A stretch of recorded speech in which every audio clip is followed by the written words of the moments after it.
कहाँ कहाँ से?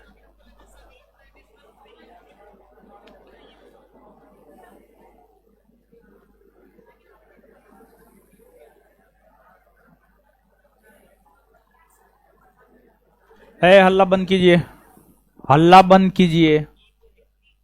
हो गया, अब शांत होइएगा।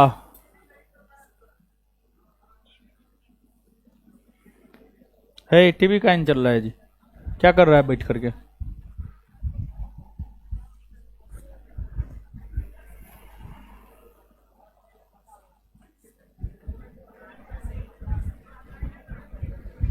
है शांत रहिए, बहुत बोलते हैं आप लोग। ज्यादा बोलना सही बात नहीं होता है, समझे? आइए शांत हो जाइए। दीजिए जी, कॉपी दीजिए।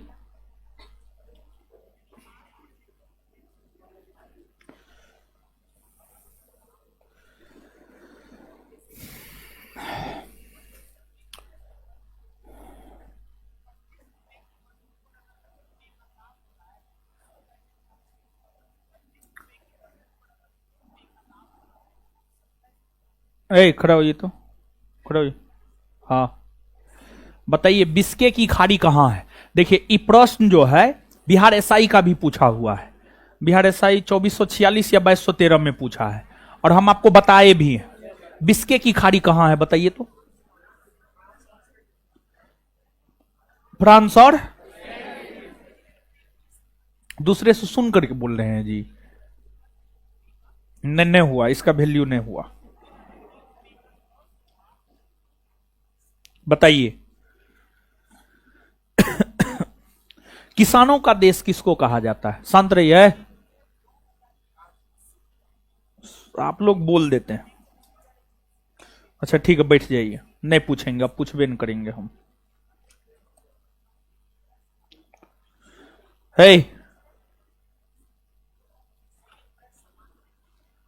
है खड़ा होइए तो।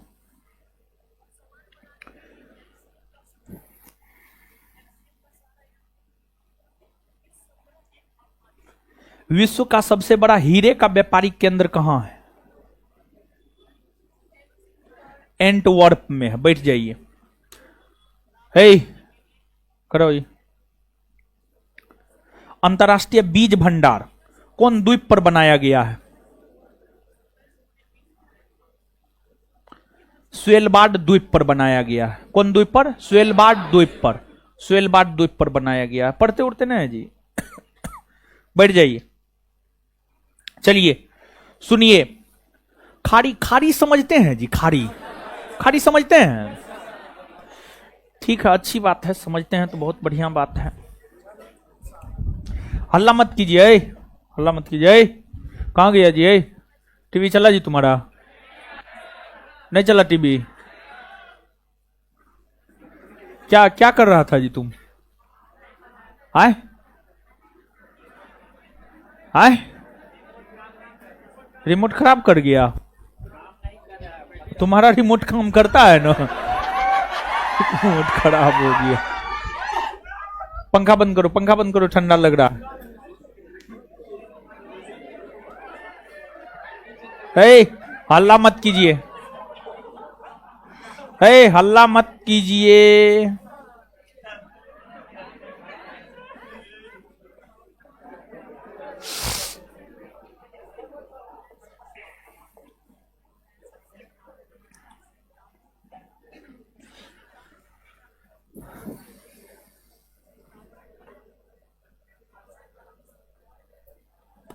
खाड़ी खाड़ी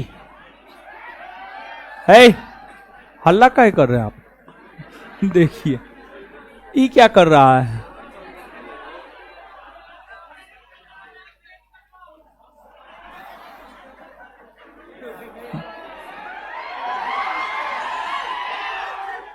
क्या हुआ जी?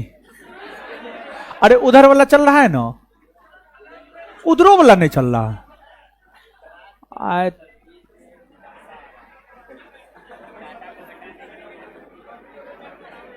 क्लास चल रहा है।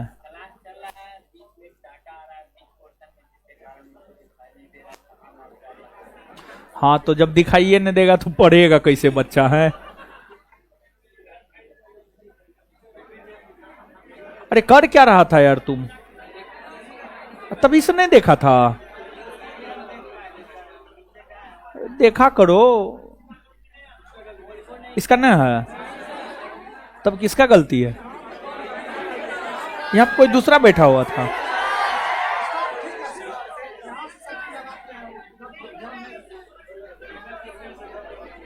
अरे क्या कर दिया है यार तू लोग।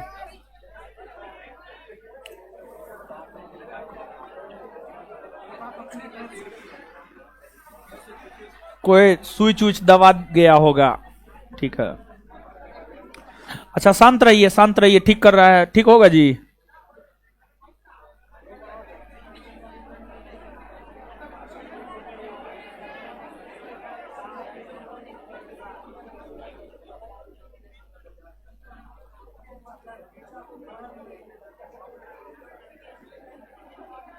ठीक हो गया।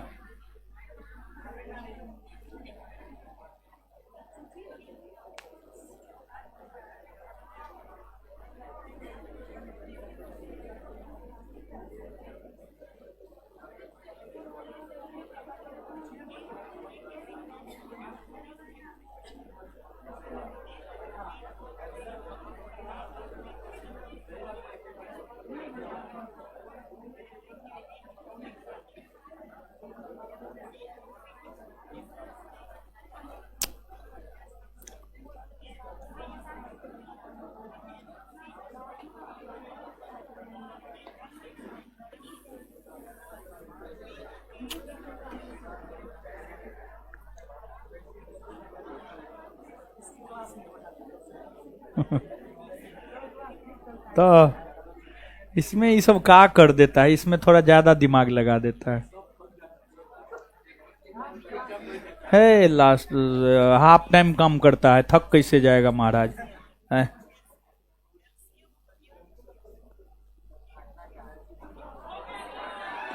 हो गया, चलिए आ जाइए। हल्ला काय कर रहे हैं आप लोग? देखिए इस सबको,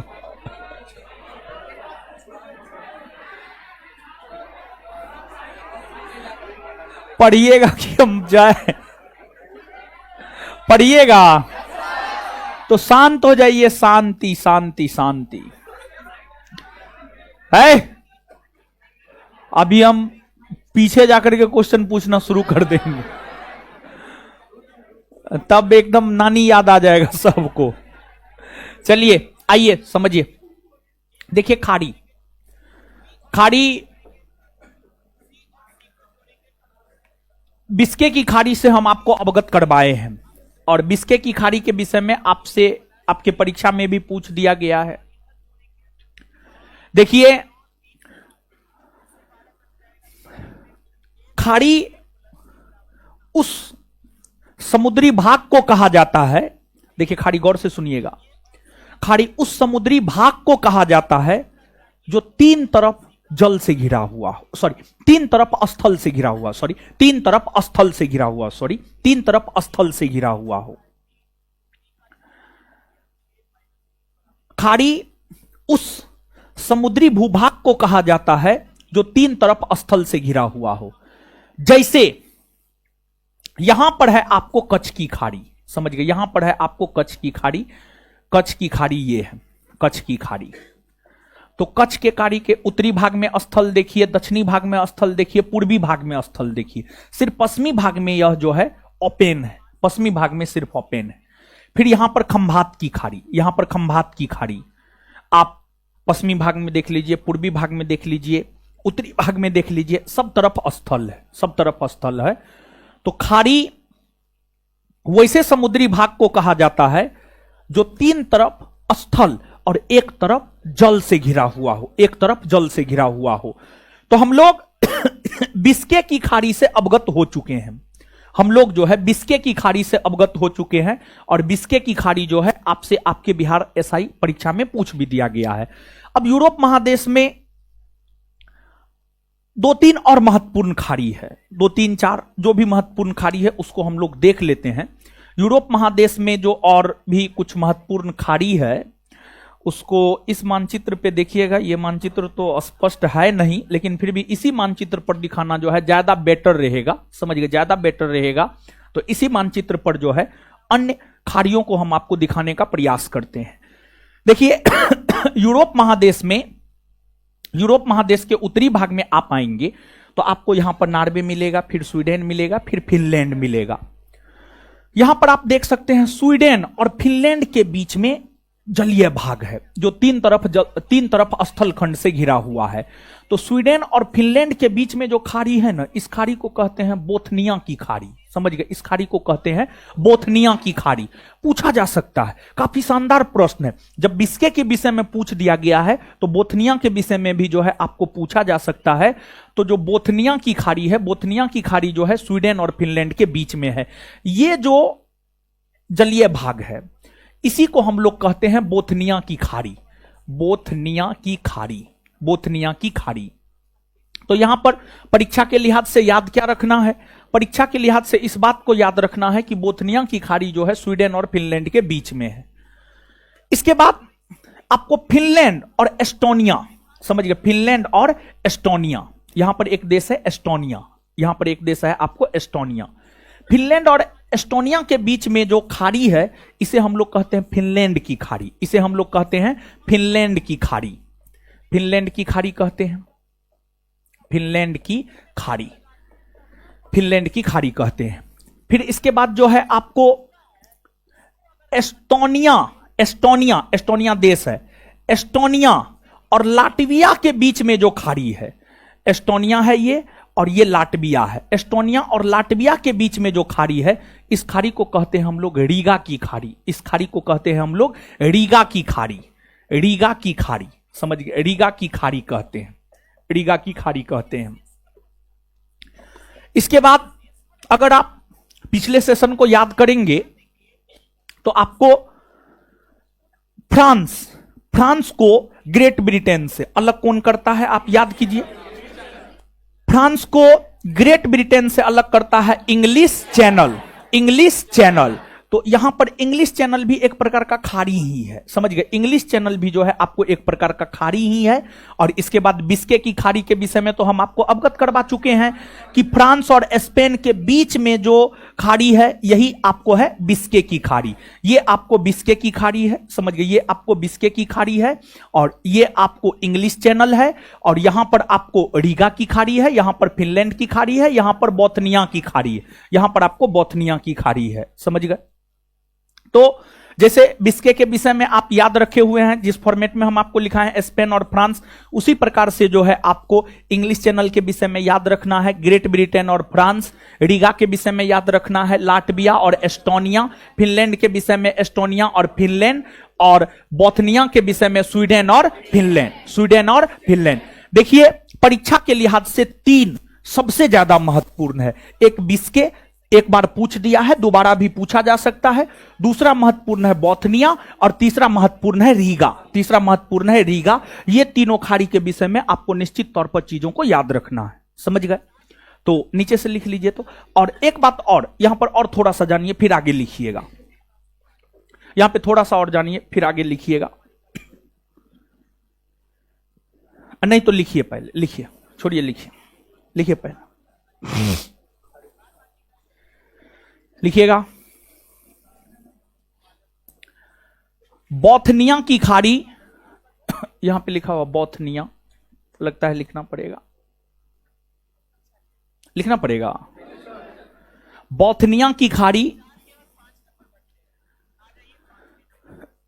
बोथनिया की खाड़ी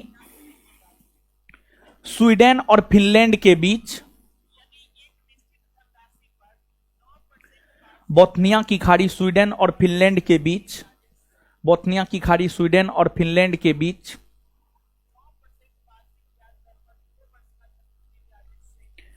बोथनिया की खाड़ी स्वीडन और फिनलैंड के बीच स्थित है। नेक्स्ट, नेक्स्ट, फिनलैंड की खाड़ी नेक्स्ट, फिनलैंड की खाड़ी, फिनलैंड की खाड़ी फिनलैंड और एस्टोनिया नामक देश के बीच स्थित है। फिनलैंड और एस्टोनिया, एस्टोनिया देखे इसे लिखा जाता है, फिनलैंड और एस्टोनिया नामक देश के बीच स्थित है। फिनलैंड और एस्टोनिया नामक देश के बीच स्थित है। फिनलैंड और एस्टोनिया नामक देश के बीच स्थित है। फिनलैंड और एस्टोनिया नामक देश के बीच स्थित है। फिनलैंड और एस्टोनिया नामक देश के बीच स्थित है। आगे, रीगा की खाड़ी, रीगा की खाड़ी एस्टोनिया और लाटविया के बीच स्थित है। रीगा की खाड़ी एस्टोनिया और लाटविया के बीच स्थित है।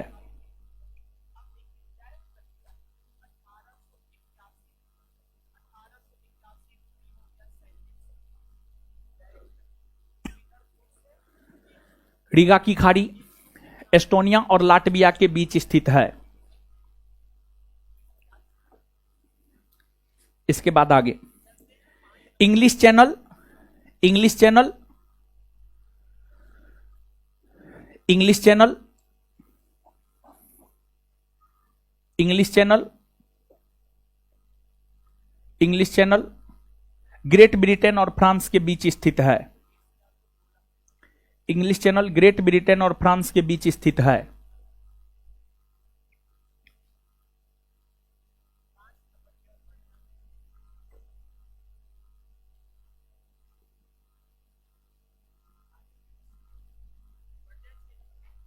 चलिए, बाद बाकी बिस्के के विषय में तो हम आपको लिखा ही चुके हैं, बता चुके हैं, लिखा चुके हैं चीजों को, समझ गए? इतना बात क्लियर है गुरुजी लोग? चलिए बताइए तो 1 मिनट में, बोथनिया की खाड़ी किस दो देश के बीच? बोथनिया की खाड़ी, इसके बाद फिनलैंड की खाड़ी, फिनलैंड और एस्टोनिया, फिनलैंड की खाड़ी, फिनलैंड और एस्टोनिया, रीगा की खाड़ी, एस्टोनिया और, एस्टोनिया और इंग्लिश चैनल, ग्रेट ब्रिटेन और फ्रांस, बिस्के की खाड़ी, बिस्के की खाड़ी। चलिए अब यहां पे आइएगा, देखिए ध्यान दीजिएगा, एक हम लोग अंतरराष्ट्रीय सीमा रेखा देखते हैं। अंतरराष्ट्रीय सीमा रेखा हम लोग देखते हैं, जैसे आप सुने होंगे भारत और पाकिस्तान के बीच जो है रेड क्लिफ रेखा है, भारत और चीन के बीच मैकमोहन रेखा, पाकिस्तान और अफगानिस्तान के बीच ड्यूरंड रेखा है, फिर यूएसए और कनाडा के बीच 49वीं समानांतर रेखा है, 49वीं समानांतर रेखा है। तो इस प्रकार से आप सुने होंगे। अब देखिएगा, यूरोप महादेश में एक देश है आपको जर्मनी, यूरोप महादेश में एक देश जो है आपको जर्मनी है। यहां पर आपको जर्मनी है, ये जर्मनी है। जर्मनी भी यूरोप महादेश के प्रमुख देशों में से एक है। जर्मनी के जब आप पूर्वी भाग में आएंगे तो इधर आपको पोलैंड मिलेगा, पोलैंड मिलेगा। जर्मनी के जब आप पश्चिमी भाग में आएंगे तो इधर आपको फ्रांस मिलेगा, समझ गए? इधर आपको फ्रांस मिलेगा। फिर जर्मनी के जब आप नीचे आएंगे, मतलब दक्षिणी भाग में आएंगे, तो इधर आपको ऑस्ट्रिया मिलेगा, स्विट्जरलैंड मिलेगा, इटली जैसे देश मिलेंगे। और फिर जब आप जर्मनी के उत्तरी भाग में आइएगा, जर्मनी के उत्तरी भाग में आइएगा तो यहां पर आपको मिलेगा डेनमार्क, यहां पर आपको मिलेगा डेनमार्क। और जो डेनमार्क है विश्व का सबसे बड़ा डेयरी विकास केंद्र, यानी डेयरी विकास उद्योग का संबंध दुग्ध उत्पादन से होता है, दूध उत्पादन से होता है। डेयरी विकास उद्योग का संबंध जो है दूध उत्पादन से होता है। विश्व का सबसे बड़ा डेयरी विकास केंद्र डेनमार्क में ही है, समझ गए? डेनमार्क में ही है। तो जर्मनी के उत्तर में डेनमार्क, दक्षिण में आएंगे तो इटली जैसे देश मिलेंगे, पूरब में आएंगे तो पोलैंड जैसे देश मिलेंगे, और पश्चिम में आएंगे तो आपको फ्रांस जैसे देश मिलेंगे।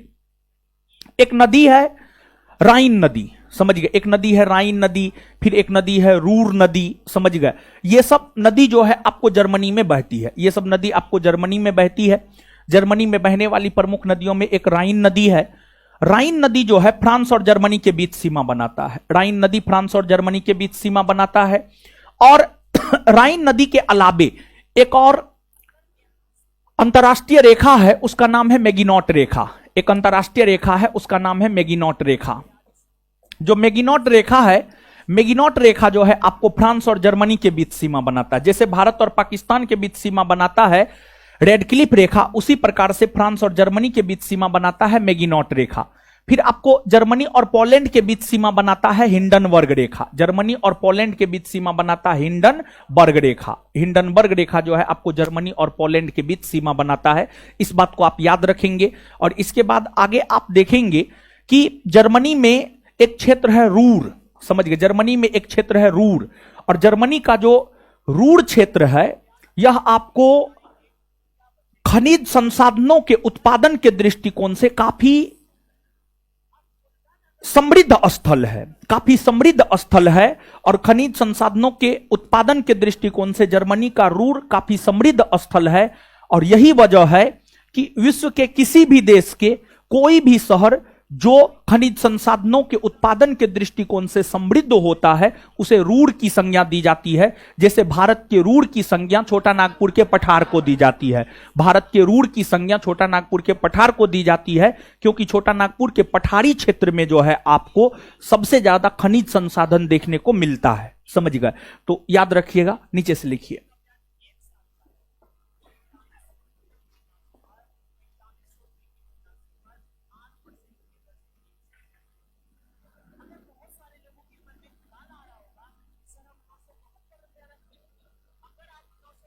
जर्मनी में बहने वाली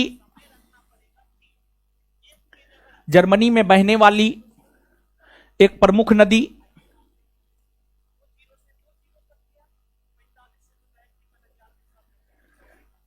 जर्मनी में बहने वाली एक प्रमुख नदी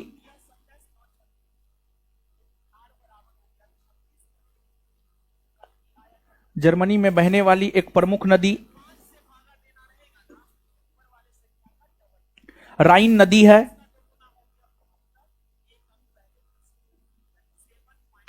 राइन नदी है।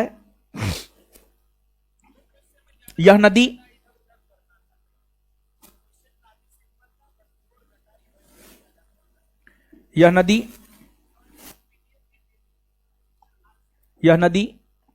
जर्मनी और फ्रांस के बीच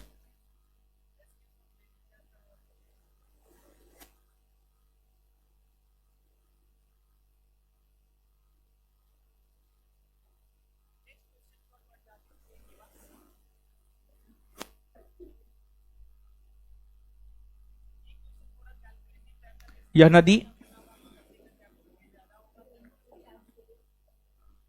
जर्मनी और फ्रांस के बीच सीमा बनाती है।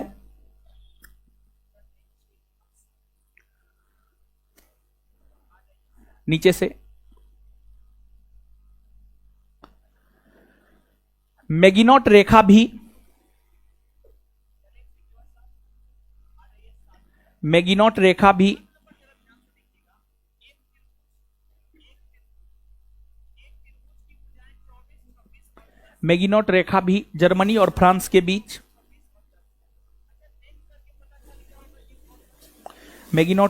जर्मनी और फ्रांस के बीच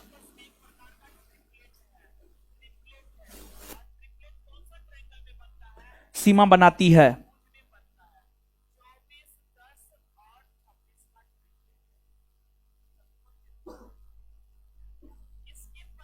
नेक्स्ट पॉइंट, हिंडनबर्ग रेखा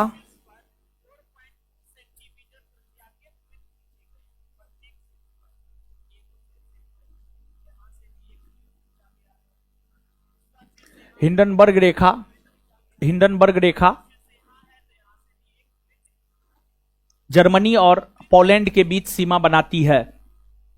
हिंडनबर्ग रेखा जर्मनी और पोलैंड के बीच सीमा बनाती है।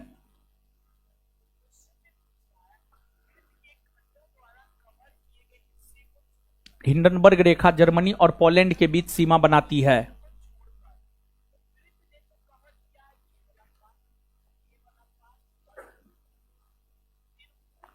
नेक्स्ट पॉइंट, जर्मनी का रूर प्रदेश रूर। जर्मनी का रूर प्रदेश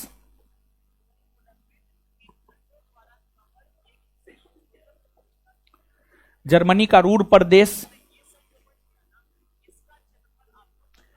जर्मनी का रूर प्रदेश खनिज संसाधन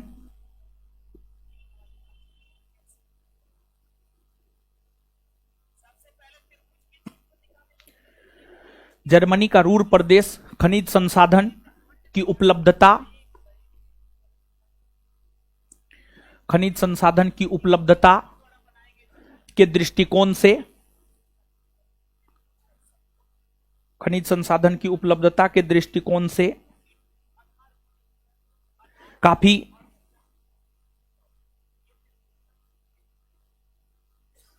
महत्वपूर्ण है।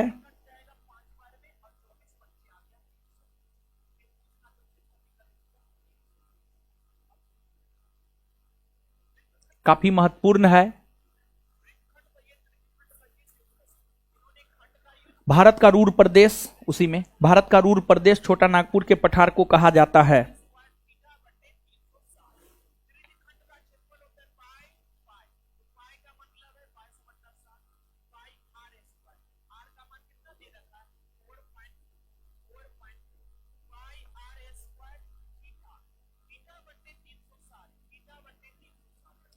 भारत का रूर प्रदेश छोटा नागपुर के पठार को कहा जाता है।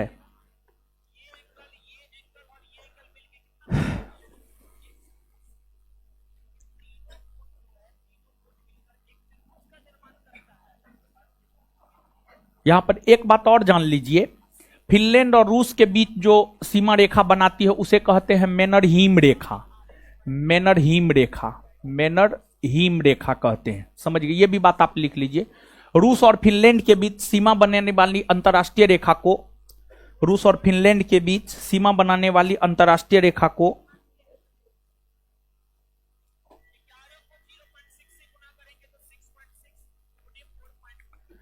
रूस और फिनलैंड के बीच सीमा बनाने वाली अंतरराष्ट्रीय रेखा को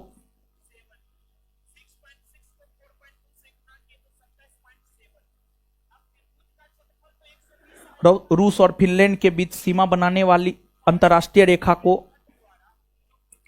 मैनरहीम रेखा कहते हैं।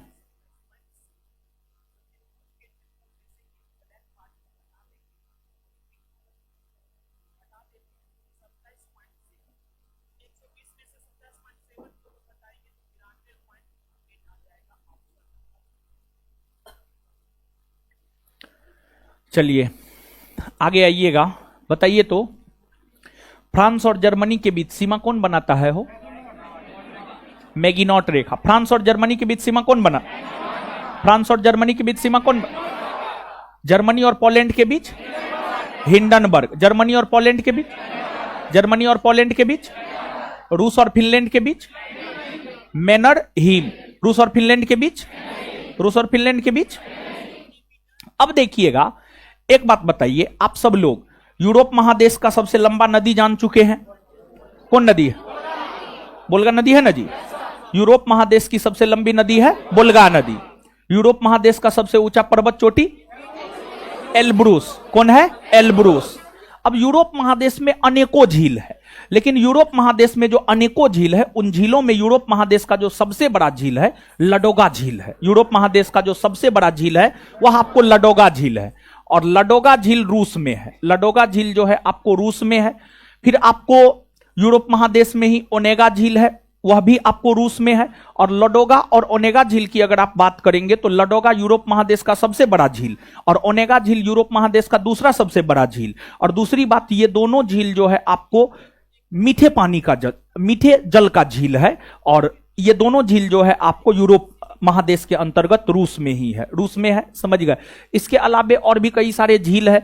ऐसे तो अगर आप बात करेंगे फिनलैंड की तो फिनलैंड को तो हजारों झीलों का भूमि कहा जाता है। यहां पर झील का तो कोई कमी ही नहीं है, समझ गए? तो अनेकों झील है, लेकिन यूरोप महादेश का सबसे बड़ा झील कौन है, यह बात जो है याद रखना आपको जरूरी है। तो नीचे से लिखिएगा, यूरोप महादेश का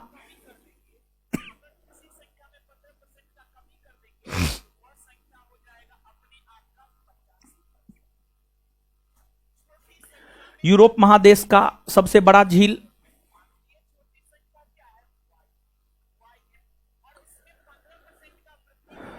यूरोप महादेश का सबसे बड़ा झील लडोगा झील है।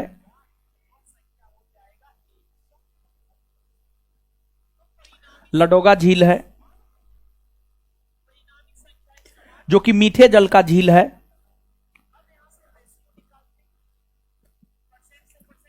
जो कि मीठे जल का झील है। यह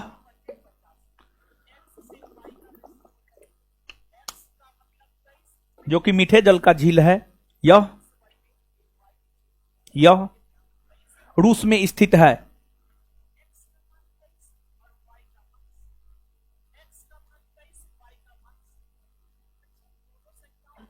वहीं यूरोप महादेश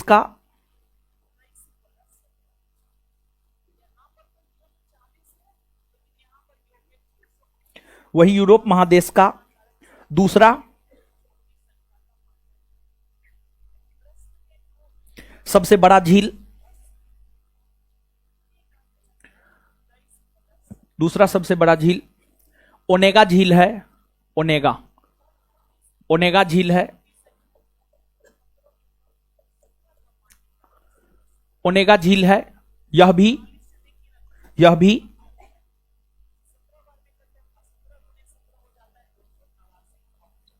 रूस में ही स्थित है। यह भी रूस में ही स्थित है।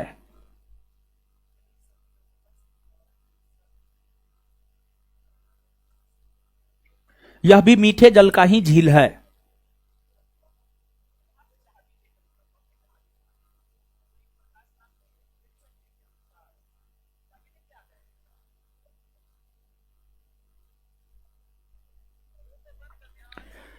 चलिए हो गया। अब इसके बाद जो है, अब हम लोग आते हैं, अब हम लोग आगे देखते हैं अफ्रीका महादेश। आगे हेडिंग मारिए अफ्रीका महादेश। अफ्रीका महादेश, अफ्रीका महादेश,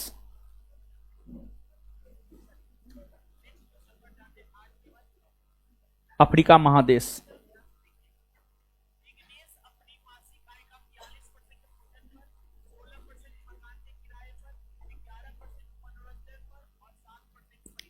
देखिए अफ्रीका महादेश, आइएगा आप सुनिए समझिए। अफ्रीका महादेश की अगर आप बात करेंगे तो जो अफ्रीका महादेश है क्षेत्रफल के आधार पर एशिया महादेश के बाद, क्षेत्रफल के आधार पर जो है यह एशिया महादेश के बाद दूसरा सबसे बड़ा महादेश है। दूसरा सबसे बड़ा महादेश है। और इस महादेश की अगर आप बात करेंगे तो इस महादेश के विषय में आप पहले भी जान चुके हैं कि इस महादेश से होकर कर्क रेखा, विषुवत रेखा और मकर रेखा, तीनों काल्पनिक रेखा गुजरती है। इस महादेश से होकर कर्क रेखा, विषुवत रेखा, मकर रेखा, तीनों काल्पनिक रेखा जो है आपको गुजरती है। इसके बाद इस महादेश की अगर आप बात करेंगे तो इस महादेश को यानी अफ्रीका महादेश को एशिया महादेश से अलग लाल सागर करता है। यहां पर लाल सागर है और जो लाल सागर है, लाल सागर के जब आप पूरब आएंगे तो इधर एशिया महादेश मिलेगा और जब इधर आप पश्चिम आएंगे तो आपको अफ्रीका महादेश मिलेगा। तो अफ्रीका महादेश को यूरोप महादेश से अलग रेड सी अर्थात लाल सागर करता है। फिर आपको अफ्रीका महादेश को यूरोप से अलग, अफ्रीका महादेश को यूरोप से अलग अगर आप देखेंगे तो अफ्रीका महादेश को यूरोप से अलग करता है भूमध्य सागर, भूमध्य सागर करता है, भूमध्य सागर करता है। इसके अलावे अफ्रीका महादेश जो है अन्य किसी महादेश के साथ सीमा ही नहीं बनाता है, अन्य किसी महादेश के साथ सीमा ही नहीं बनाता है। वही अगर आप बात करेंगे विश्व की सबसे लंबी नदी, तो आप सब लोग जानते हैं कि विश्व की सबसे लंबी नदी है नील नदी। विश्व की सबसे लंबी नदी नील नदी। तो विश्व की सबसे लंबी नदी नील नदी जो है आपको अफ्रीका महादेश में ही बहती है, अफ्रीका महादेश में बहती है। अफ्रीका महादेश से होकर विषुवत रेखा गुजरती है। विषुवत रेखा पर ही एक झील है, उस झील का नाम है विक्टोरिया झील। विषुवत रेखा पर एक झील है, उसका नाम है विक्टोरिया झील। और इसी विक्टोरिया झील से नील नदी निकलती है और अपने उद्गम से विक्टोरिया झील से जो है नील नदी, विक्टोरिया झील से नील नदी निकलती है, अर्थात नील नदी का उद्गम स्थल विक्टोरिया झील है। और नील नदी अपने उद्गम से जो है उत्तर की ओर बहती है, और उत्तर की ओर बहती हुई जो है अपना जल भूमध्य सागर में गिराती है, अपना जल भूमध्य सागर में जो है आपको गिराती है। अर्थात नील नदी का जो उद्गम स्थल है वह विक्टोरिया झील है, और नील नदी का जो संगम या मुहाना है वह आपको भूमध्य सागर है, वह आपको भूमध्य सागर है। और जब नील नदी अफ्रीका महादेश नील नदी जब पूरे विश्व की सबसे लंबी नदी है, तो स्वाभाविक सी बात है कि नील नदी जो है आपको अफ्रीका महादेश की भी सबसे लंबी नदी रही होगी या होगी, तो निश्चित तौर पर ऐसा है भी, समझ गए। और जो विक्टोरिया झील है, विक्टोरिया झील जो है अफ्रीका महादेश की सबसे बड़ी झील है, विक्टोरिया झील अफ्रीका महादेश की जो है आपको सबसे बड़ी झील है। तो नीचे से लिखिएगा। और जानते हैं सभी महादेशों में अगर देखा जाए तो सबसे कम विकास अफ्रीका महादेश का हुआ है, जिस वजह से इसे अंध महाद्वीप भी कहा जाता है, अंध महाद्वीप भी कहा जाता है। अंध महाद्वीप काफी कम विकास हुआ है, बहुत ज्यादा गरीबी इस महादेश में आपको देखने को मिलेगा, और सबसे ज्यादा गरीबी जो है इसी महादेश में आपको देखने को मिलता है। तो नीचे से लिखिएगा। क्षेत्रफल के आधार पर लिखिएगा, क्षेत्रफल के आधार पर विश्व का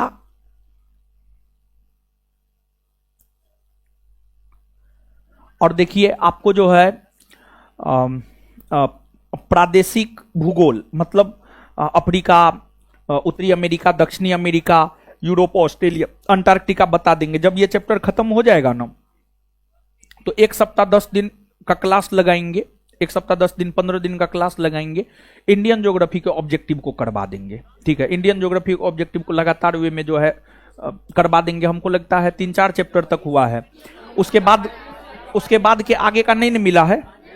जलवायु तक हो गया है, नहीं हुआ है जलवायु में कुछ क्वेश्चन बाकी है।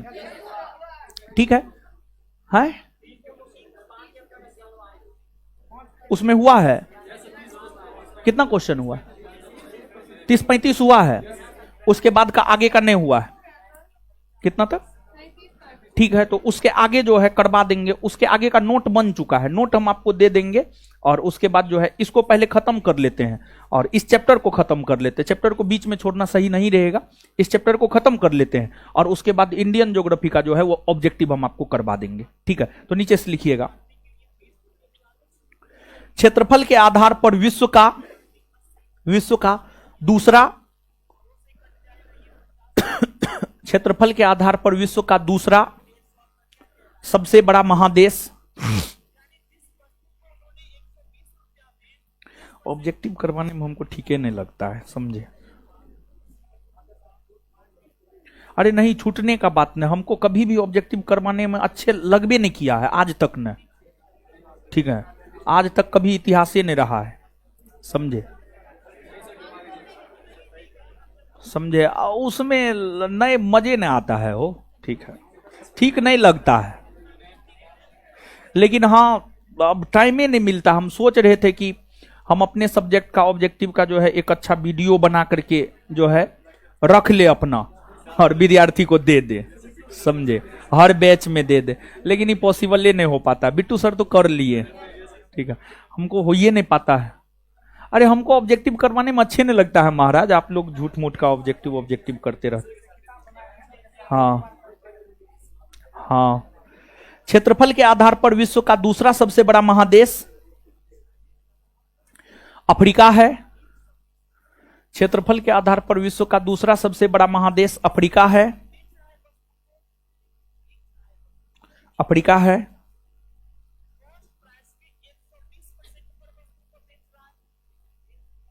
इसे अंध महादेश भी कहा जाता है।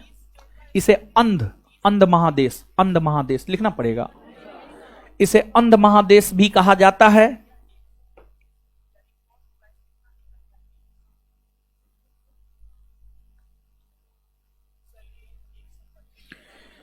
इसे अंध महादेश भी कहा जाता है क्योंकि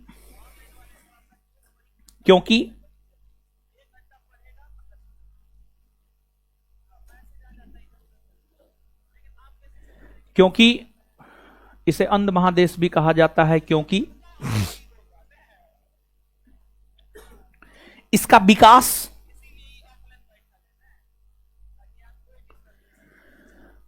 नहीं हुआ है, क्योंकि इसका विकास नहीं हुआ है। नीचे से लिखिएगा, अफ्रीका महादेश को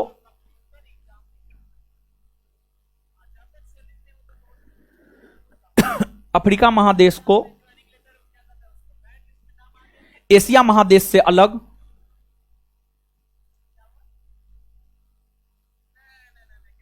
अफ्रीका महादेश को एशिया महादेश से अलग एशिया महादेश से अलग लाल सागर करता है।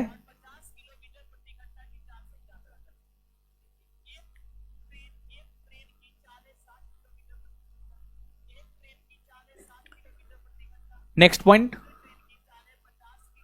नेक्स्ट पॉइंट, अफ्रीका महादेश को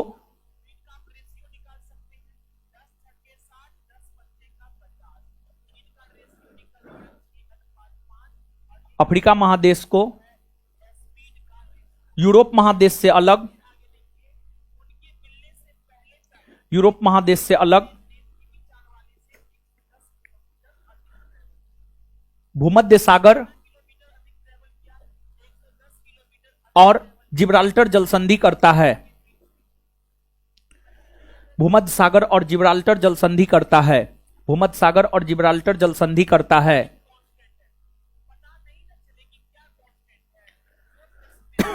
भूमध्य सागर और जिब्राल्टर जलसंधि करता है।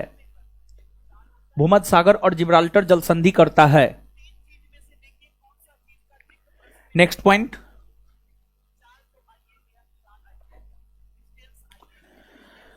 अफ्रीका महादेश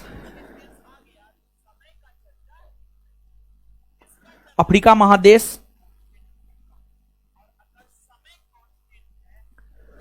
विश्व का एकमात्र ऐसा महादेश है।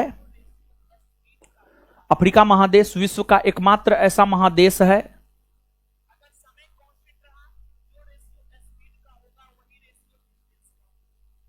जिससे होकर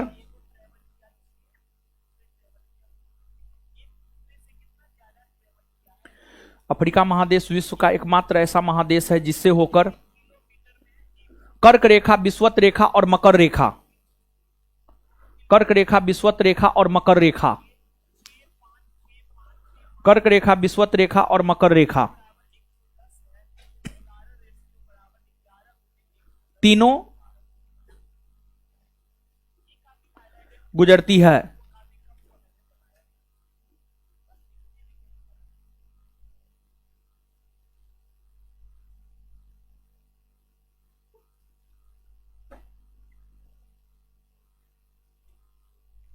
नेक्स्ट पॉइंट,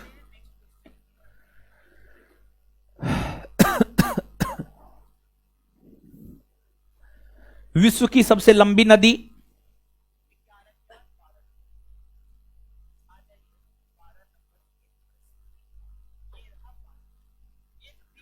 विश्व की सबसे लंबी नदी नील नदी विश्व की सबसे लंबी नदी नील नदी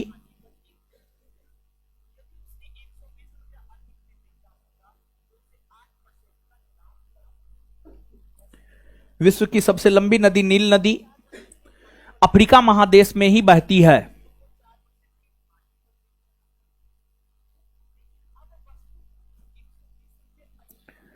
अफ्रीका महादेश में ही बहती है।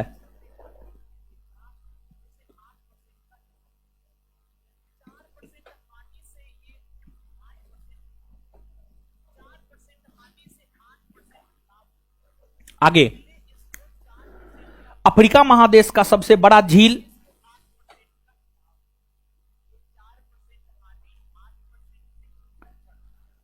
अफ्रीका महादेश का सबसे बड़ा झील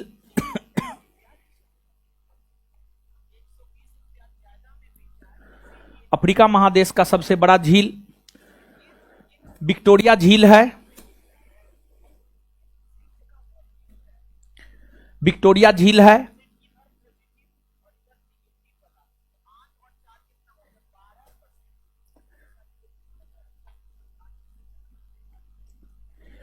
full stop. Next point, Victoria झील से ही विक्टोरिया झील से ही विक्टोरिया झील से ही नील नदी निकलती है।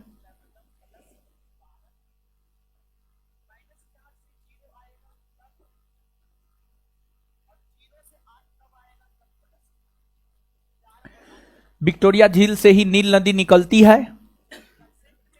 यह नदी अपने उद्गम से यह नदी अपने उद्गम से यह नदी अपने उद्गम से उत्तर की ओर बहती हुई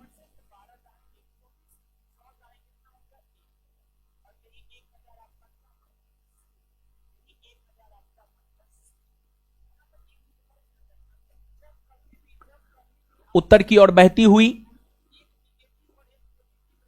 मिस्र के तट पर है।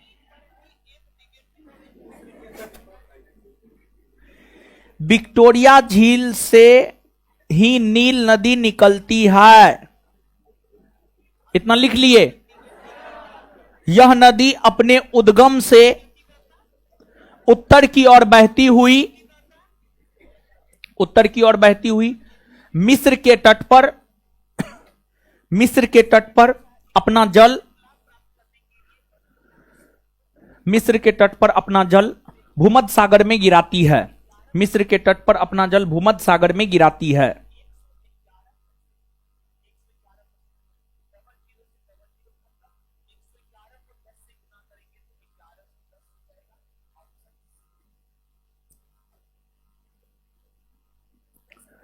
तो देखिए, ध्यान दीजिएगा, मिस्र जिसको हम लोग इजिप्ट भी कहते हैं, मिस्र की राजधानी काहिरा है। और मिस्र की राजधानी जो काहिरा है वो नील नदी के तट पर ही है। और नील नदी की देन मिस्र को माना जाता है। और विश्व की सभ्यताओं का जब आप अध्ययन करेंगे तो विश्व की पहली सभ्यता है आपको मेसोपोटामिया की सभ्यता। विश्व की पहली सभ्यता है मेसोपोटामिया की सभ्यता, इराक में दजला और फरात नदी के तट पर। और विश्व की दूसरी सभ्यता है मिस्र की सभ्यता। और मिस्र की सभ्यता जो फली फूली है वह नील नदी के तट पर ही फली फूली है। मिस्र की सभ्यता जो कि विश्व की दूसरी सभ्यता मानी जाती है वह नील नदी के तट पर ही फली फूली है। तो नीचे से लिखिएगा,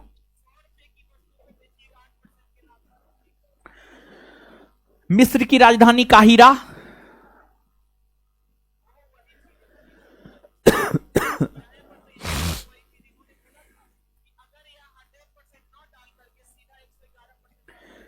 मिस्र की राजधानी काहिरा नील नदी के तट पर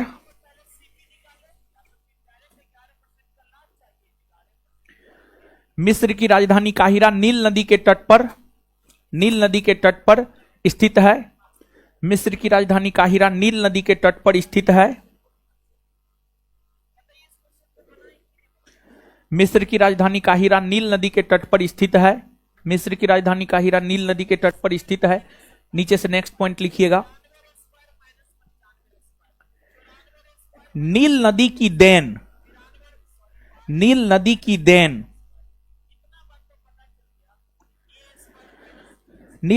देन मिस्र को माना जाता है।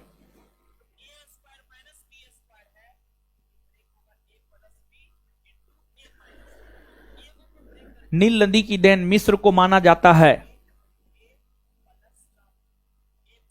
नेक्स्ट पॉइंट लिखिएगा,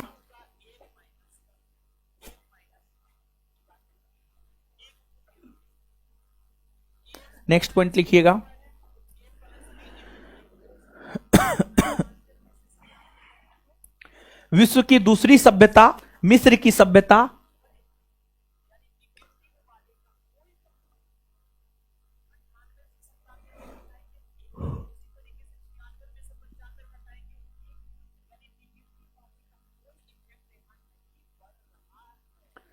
विश्व की दूसरी सभ्यता मिस्र की सभ्यता का विकास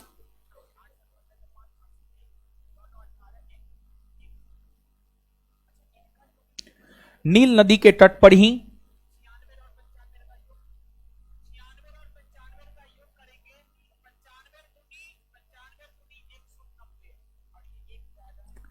नील नदी के तट पर ही देखने को मिलता है।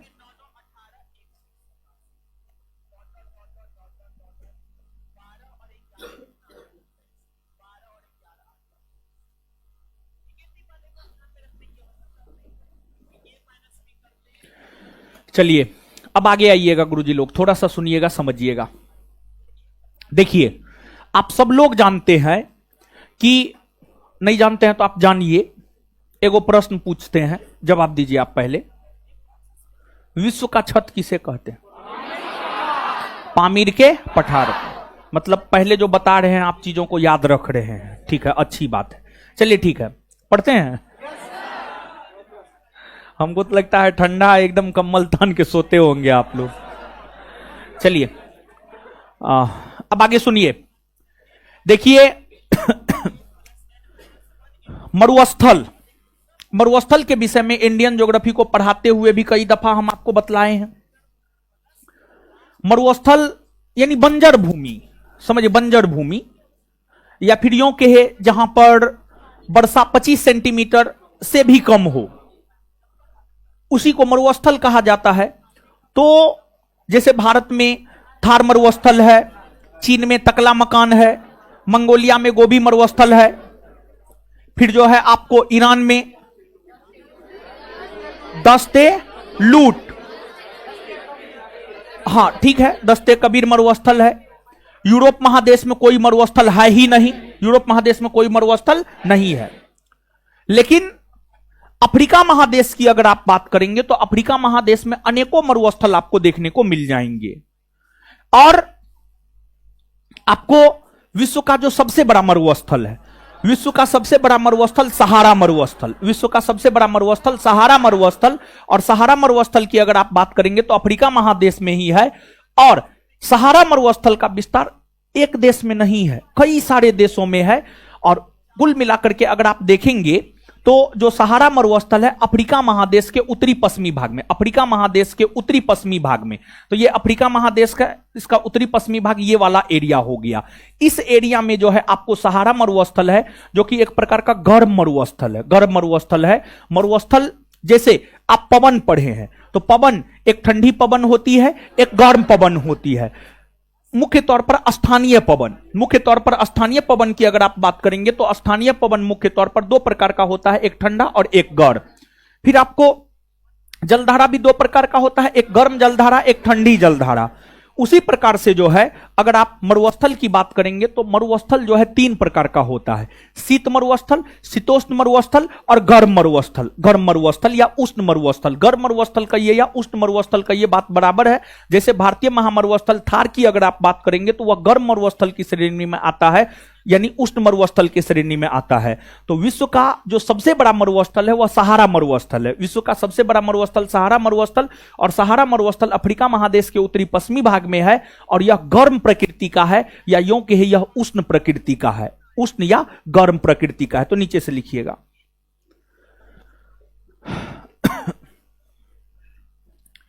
विश्व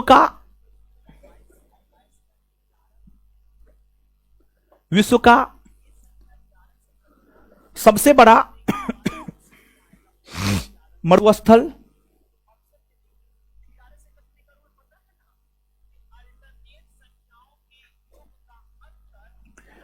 विश्व का सबसे बड़ा मरुस्थल सहारा मरुस्थल है, सहारा मरुस्थल है, जो कि अफ्रीका महादेश के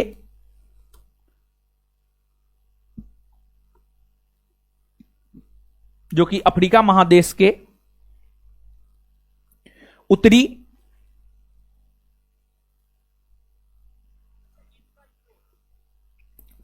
अफ्रीका महादेश के उत्तरी पश्चिमी भाग में है।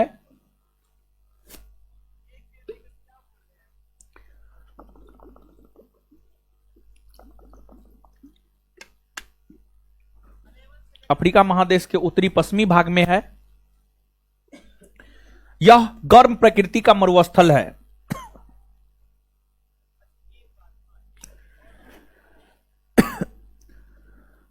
यह गर्म प्रकृति का मरुस्थल है।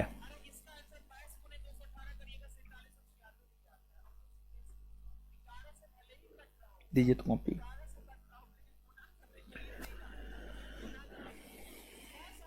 चलिए बताइएगा ये हीरो सब।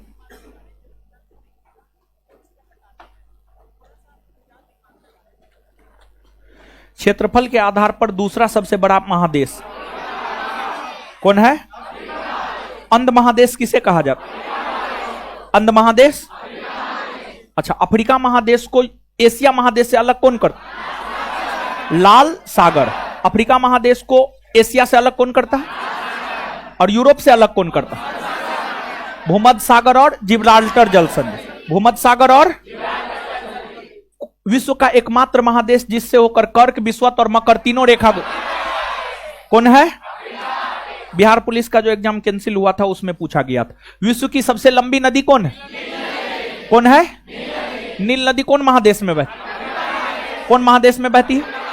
अफ्रीका महादेश का सबसे बड़ा झील विक्टोरिया झील। अफ्रीका महादेश का सबसे बड़ा झील नील नदी कौन झील से निकल? नील नदी कौन झील से निकल? नील नदी अपना जल कहां गिराती है? कहां गिराती है? भूमध्य सागर। मिस्र की राजधानी काहिरा कौन नदी के तट? मिस्र की राजधानी काहिरा कौन नदी के तट? नील नदी के तट पर। नील नदी की देन किसे माना? नील नदी की देन। नील नदी की देन। विश्व की दूसरी सभ्यता कौन नदी पर विकसित हुई? कौन नदी पर? विश्व का सबसे बड़ा मरुस्थल। विश्व का सबसे बड़ा मरुस्थल कौन महादेश में है? कौन महादेश में है? चलिए इसके बाद सहारा मरुस्थल किस प्रकृति का है? आए आए। चलिए इसके बाद और भी कई सारे मरुस्थल जो है आपको अफ्रीका महादेश में देखने को मिलेगा, जैसे कि कालाहारी मरुस्थल। कालाहारी मरुस्थल जो है आपको, कालाहारी मरुस्थल की अगर आप बात करेंगे तो जो कालाहारी मरुस्थल है अफ्रीका महादेश के जो है दक्षिणी भाग में है, और मुख्य तौर पर इसका विस्तार जो है बोत्सवाना नामक देश में देखने को मिलता है। बोत्सवाना। तो नीचे से लिखिएगा कालाहारी मरुस्थल।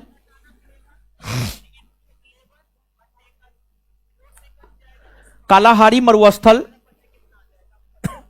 कालाहारी मरुस्थल अफ्रीका महादेश के दक्षिणी भाग में स्थित बोत्सवाना में। कालाहारी मरुस्थल अफ्रीका महादेश के दक्षिणी भाग में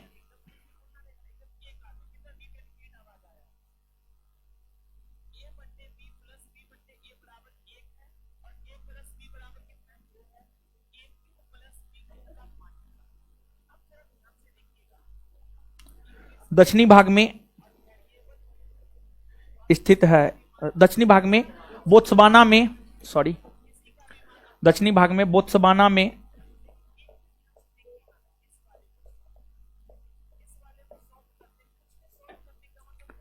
बोत्सवाना में स्थित है। और ऐसा नहीं है कि उस मरुस्थल का विस्तार बोत्सवाना में ही है, उसका विस्तार जो है आपको नामीबिया में भी है, साउथ अफ्रीका में भी है, समझ गए। लेकिन मुख्य तौर पर उसका विस्तार जो है बोत्सवाना में है। तो मुख्य तौर पर विस्तार बोत्सवाना में है, ऐसे नामीबिया और साउथ अफ्रीका में भी कालाहारी मरुस्थल का विस्तार देखने को मिलता है, समझ गए। इससे आगे अगले क्लास में हमको निकलने दीजिए, तब आप लोग निकलिएगा। धन्यवाद सभी लोगों का।